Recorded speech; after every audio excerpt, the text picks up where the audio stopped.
In 2005, Ray Gricar told his girlfriend he was going for a drive, and then his Mini Cooper turned up 40 miles away in a parking lot by the Susquehanna River, empty, unlocked, with no note and no Ray. Police searched the river, the banks, the surrounding woods. They searched for months, and that is the problem. Ray Gricar was 59 years old and the elected district attorney of Center County, Pennsylvania. He had served that office for 20 years. He was known as careful and methodical, a man who chose his words deliberately and his enemies even more so. On the morning of April 15, 2005, a Friday, he took the day off. He called his girlfriend, Patty Fornicola, around 11 a.m. He told her he was going for a drive. The weather was mild for mid-April in central Pennsylvania. He sounded fine.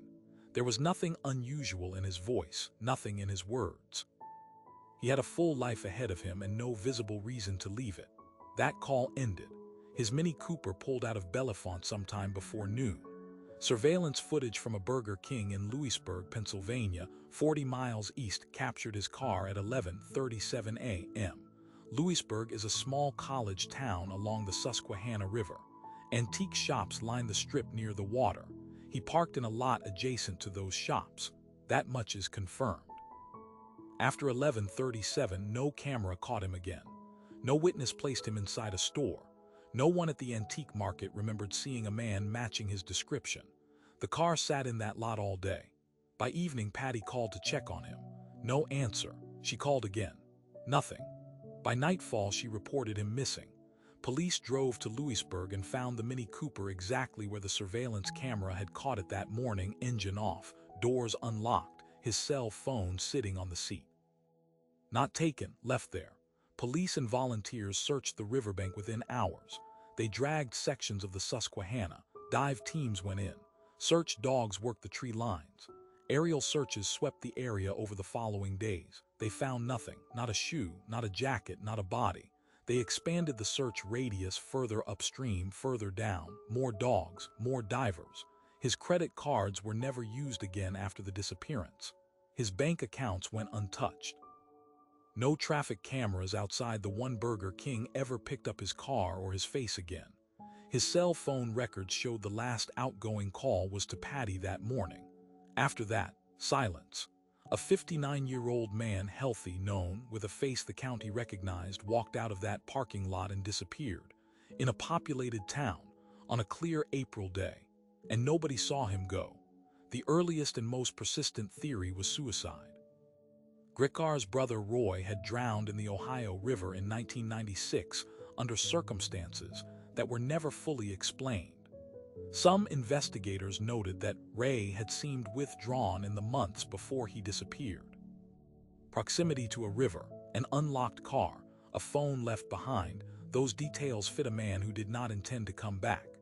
The FBI analyzed his computer activity in the weeks before the disappearance and found searches about destroying hard drives, about making hard drives unreadable, multiple searches, premeditated, whatever the reason.